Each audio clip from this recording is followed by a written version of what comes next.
మోకాళ్ళ నొప్పులు, disc problems లాంటి అన్ని సమస్యలకు సంప్రదించండి Homeocare international world class homeopathy 9001175550.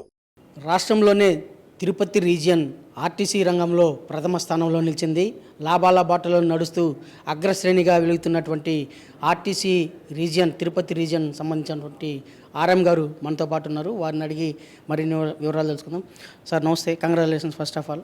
Sir, ఇవాళ ఆర్టీసీ రీజియన్, తిరుపతి రీజియన్ ప్రథమ స్థానంలో నిలిచింది. దీనికి ప్రధాన కారణం ఏంటి?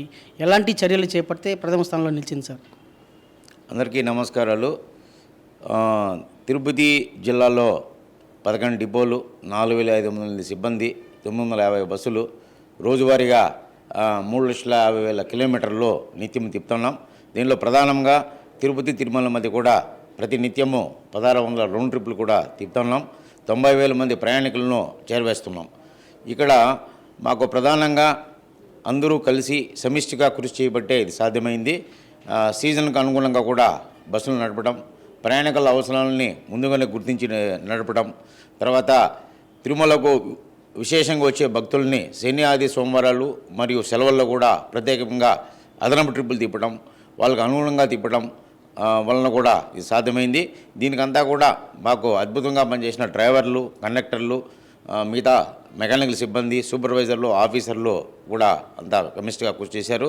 దీనిలో ప్రధానంగా కూడా మా అసోసియేషన్లు ఎవరైతే ఉన్నారో అసోసియేషన్లో అందరూ కూడా ఎప్పటికప్పుడు మేము మాట్లాడుకొని ప్రజలకు ఏ విధంగా సేవలు అందించాలి, బ్రహ్మోత్సవాలకు ఎలా నడపాలి, తర్వాత వైకుంఠ ఏకాదశికి ఎలా నడపాలి అనేది ప్రతి ఒక్కరూ కష్టపడినారు. కాబట్టే తిరుపతి జిల్లా ఎర్నింగ్స్ పర్ కిలోమీటర్లో రాష్ట్రంలోనే మొదటి స్థాయిలో ఉండడానికి కారణము అందరూ కలిసి పనిచేయటమే. ఇక విశిష్టంగా చెప్పుకోదగ్గది ఈ సంవత్సరంలో మేము అరుణాచలంకు ప్రత్యేకమైన డిమాండ్ గుర్తించినాం. అరుణాచలంకు విశిష్టంగా భక్తులు పోతున్న విషయాన్ని గమనించి గత సంవత్సరం ఏప్రిల్లో ఒక 60 బస్సులు నడిపినాం. మళ్ళీ డిమాండ్ కొంచెం విపరీతంగా పెరిగే కొద్దీ పౌర్ణమి రోజు ప్రతి పౌర్ణమికి నెక్స్ట్ రోజుకి సుమారుగా 150 నుంచి 200 బస్సులకు నడిపినాం.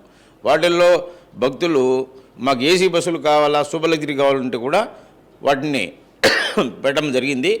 ప్రతి పౌర్ణమికి సరాసరి మీద 160 బస్సులు నడుపుతున్నాం. గత పౌర్ణమి రోజు కూడా సుమారుగా 160 బస్సులు నడపడం జరుగుతూ ఉంది. ఈ డిమాండ్ను మనము దృష్టిలో పెట్టుకొని రెగ్యులర్ ఏసీ సర్వీసులు కూడా 3 ఇటీవల పెట్టడం జరిగింది జూన్లో. వాటికి కూడా విశిష్టమైన ఆదరణ ఉంది. అట్టనే అప్ డౌన్ కూడా రిజర్వేషన్ చేసుకుంటే 10% కన్సెషన్ కూడా వస్తుంది. అట్టనే స్పెషల్ ఆపరేషన్స్ ఇట్లా బెంగళూరుకి అయితేనేమి, ఇట్లా విజయవాడ, ఇట్లా చెన్నై, హైదరాబాదు, పలు ప్రాంతాలకు కూడా వీకెండ్ డేస్లో కూడా బస్సులు స్పెషల్గా నడపడము ద్వారా కూడా మాకు ఆదాయం రావడం జరిగింది. కిలోమీటర్లు క్యాన్సిల్ కాకుండా, ఫెయిల్ కాకుండా చేయడంలో కూడా మా సిబ్బంది విశిష్టమైన పాత్ర పోషించినారు. దానికి తగ్గట్టు ఎప్పటికప్పుడు ప్రతి నెల కూడా మేము సమీక్షలు పెట్టుకోవడం, ప్రతి వారము సోమవారము ఇక్కడ అందరూ ముఖ్యమైన ఆఫీసులతో సమీక్షలు నిర్వహించడం, ప్రతి నెల కూడా ఏ డిపో బాగుంది, ఏ డిపోలో పనిచేసే సిబ్బంది ఎవరు ఏ విధంగా పనిచేస్తున్నారు, కండక్టర్లు ఎవరు బాగా పనిచేస్తున్నారు, డ్రైవర్లు ఎవరు బాగా చేస్తున్నారు, సూపర్వైజర్లు ఎవరు బాగా చేస్తున్నారు, వాళ్ళకు గుర్తింపు ఇవ్వడం, అప్రిషియేషన్ లెటర్లు ఇవ్వడం, వాళ్ళ సలహాలు కూడా తీసుకోవడం ద్వారా కూడా ఇదంతా కూడా ఈ ఫలితాలు వస్తున్నాయి. ఇవన్నీ కూడా ప్రజలకు మెరుగైన రవాణా కల్పించడము మా ముఖ్య ఉద్దేశం. అట్లనే ఇంకా రాబోయే బ్రహ్మోత్సవాలు అక్టోబర్లో వస్తున్నాయి. అక్టోబర్లో కూడా మేము ఇప్పటి నుంచి ఈ గాడు తిరిగే 350 బస్సులు కండిషన్ బాగా ఉండడానికి పటిష్టమైన చర్యలను, వెహికల్ కండిషన్ చెకింగ్ను 5 దశలు తీసుకుంటున్నాం. మొదటి దశ డిపోలోనే మేము చెక్ చేసుకుని రెక్టిఫై చేసుకుంటాం. అట్లనే వేరే డిపో సూపర్వైజర్లు వచ్చి ఇంకో డిపో బస్సులను చెక్ చేస్తారు. అట్లనే మనకు ఒరిజినల్ కంపెనీలు ఎవరైతే ఉన్నారో అశోక్ లేలాండ్, రానే, బ్రేక్స్, స్టీరింగ్ వాల్వ్ కంపెనీ వాళ్ళు కూడా వచ్చి బస్సులు వాళ్ళతో కూడా చెక్ చేసుకుని చిన్న లోపాలు ఏముంటే కూడా వాటిని సరిదిద్దుకొని ఇటువంటి బస్సు ఫెయిల్ కాకూడదు, గాడి తిరిగే బస్సులు సురక్షితంగా ఉండాలని ఒక కాన్సెప్ట్తో కూడా ముందుకు పోవటము, మెరుగైన వెహికల్ కండిషను, మోటివేషన్తో పనిచేసే స్టాఫు ఎప్పటికప్పుడు వాళ్ళ సమస్యలు కూడా సమన్వయపరుచుకొని వాళ్ళ సమస్యలను కూడా సాల్వ్ చేయడం కూడా ఇది ప్రధానమైన కారణము. దీనికంతా కారణము సమిష్టిగా అందరూ ఒక టీమ్గా పనిచేయటమే. అట్లనే కార్గో కూడా సుమారుగా ఈ జిల్లా 3 లక్షల రూపాయలు డైలీ ఆదాయం వస్తుంది. ఇట్లా తిరుపతి, చెన్నై, కాళహస్తి, నాయుడుపేట ఇట్లా ముఖ్యమైన ప్రాంతాల్లో కూడా ఉంది. కార్గో ఏజెంట్లను కూడా పెట్టినాము. కార్గో ఏజెంట్లు ఎవరడిగినా కూడా ఇస్తాము. రూరల్లో అయితే 1000 రూపీసే. ఆ ఏజెన్సీని కూడా పెంచుతున్నాము. రాబోయే దినాల్లో కార్గోని 3 లక్షల నుంచి 4 లక్షలు చేయడానికి కూడా ప్లాన్ చేసుకున్నాము. దాంట్లో మండల లెవెల్లో ఎవరైనా కార్గో పార్సల్ ఏజెంట్గా ఆసక్తి గలవారు సమీప డిపో మేనేజర్లను సంప్రదిస్తే అక్కడ మేము లైసెన్స్ కూడా ఇస్తాము. 15% వాళ్ళకు కమిషన్ కూడా వస్తుంది. ముఖ్యమైన మండల కేంద్రాలే కాకుండా ముఖ్యమైన టౌన్లలో కానీ ముఖ్యమైన స్టేజ్ల్లో కూడా ఎవరైనా ఆసక్తి గలవారు సమీప డిపో మేనేజర్ని సంప్రదిస్తే వాళ్ళకు కూడా ఇస్తాము. ఇంకా జిల్లాలో ఎవరైనా కూడా సీజన్ల వ్యాపారం చేసుకొని వాళ్ళ ఉత్పత్తులని సరఫరా చేసుకోవడానికి మాకు ఆల్ట్రాలెక్స్, సూపర్ లగ్జరీ, ఏసీ అనేది డిక్కీలు కొన్ని ఖాళీ ఉన్నాయి, టాప్లు ఖాళీలు ఉన్నాయి.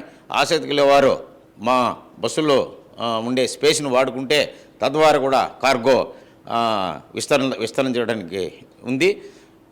కొన్ని అతి త్వరలో కొన్ని ప్రయోగాత్మక కూడా పార్సెల్స్ కండక్టర్ల ద్వారా కూడా ఇవ్వాల అనేది కూడా ఒకటి ప్రతిపాదన హెడ్ ఆఫీస్లో నడుస్తుంది.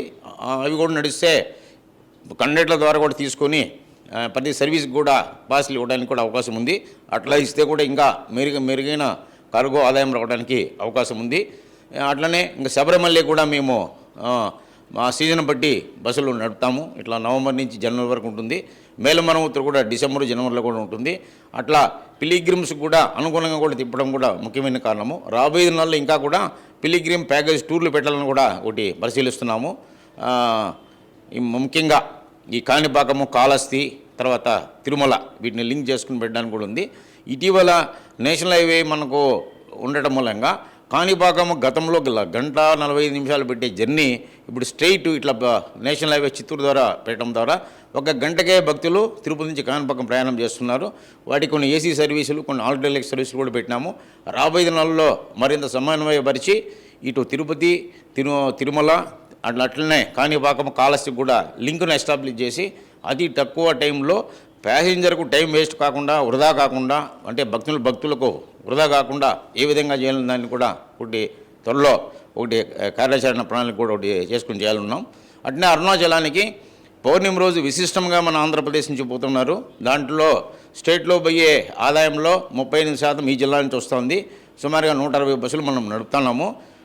వాళ్లకు ఏ విధంగా చేస్తే ఇంకా మెరుగ్గా మనము సేవలు అందించేసని కూడా చూస్తున్నాము. ఇక నార్మల్గా అరుణాచలానికి తిరుపతి నుంచి ఒక 4 సప్తగిరి ఎక్స్ప్రెస్, 3 ఏసీ నడుస్తున్నాయి. అయితే వీకెండ్ రోజు కూడా అంటే ఆదివారం, సోమవారం కూడా పోయే భక్తులను దృష్టిలో పెట్టుకొని వాళ్ళకు ఆ 2 రోజులు కూడా స్పెషల్ పెట్టేదానికి కూడా ప్రయత్నాలు చేస్తున్నాము. అరుణాచలానికి ఇక్కడ మంచి లింక్ ఉంది. అట్లా అరుణాచలం నుంచి మనకు ఇట్లా వేలూరు నుంచి వస్తుంది కాబట్టి విశిష్టంగా తిరుమలకు వచ్చే భక్తులు కూడా వస్తున్నారు. ఇట్లా 2 వైపులో భక్తులు రావడం కూడా వాళ్ళకి సంబంధించిన అవసరాలని ఏపీఎస్ఆర్టీసీ తీరిస్తే ఇంకా కూడా మెరుగైన ఆదాయం రావడానికి అవకాశం ఉంది. ఇట్లా వీకెండ్ రేస్ తిప్పడము, ఏదైతే పిలిగ్రిమ్ ప్లేసెస్ను ఐడెంటిఫై చేయడము, భక్తులకు డిమాండ్ మేరకు నడపడము, బస్సుల కండిషన్ సక్రమంగా పెట్టుకోవడము, ఇటు అందరూ సమిష్టిగా అందరూ కండక్టరు, డ్రైవరు, శ్రామిక్, సూపర్వైజరు, అసోసియేషన్లు, ఆఫీసర్సు అందరూ కూడా సమిష్టిగా స్పెషల్ డ్యూటీలు వేసుకుని కూడా చేయడము, ఇట్లా సమిష్టిగా చేయబట్టే ఈ ప్రయాణికులు మెరుగైన సేవలు అందిస్తున్నాం.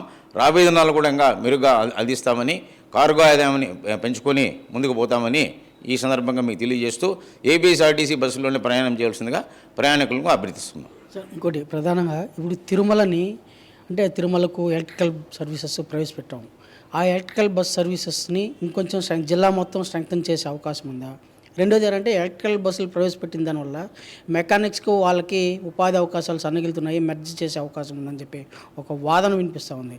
తమకు ఉద్యోగ భద్రత ఉండదేమో అనే వాదన వినిపిస్తున్నారు. ఎంతవరకు నిజం సార్ ఇది? ఇప్పుడు ఎలక్ట్రిక్ బస్సులు జిల్లాలో 100 బస్సులు నడుస్తున్నాయి. 50 బస్సులు తిరుపతి, తిరుమల మధ్య షటిల్ కొడుతున్నాయి. 14 బస్సులు తిరుమల, రేణిగుంట మధ్య కొడుతున్నాయి. 12 బస్సులు ఒక రూట్ చొప్పున తిరుపతి, మదనపల్లి, తిరుపతి, కడప, తిరుపతి, నెల్లూరు తిప్పుతున్నాము.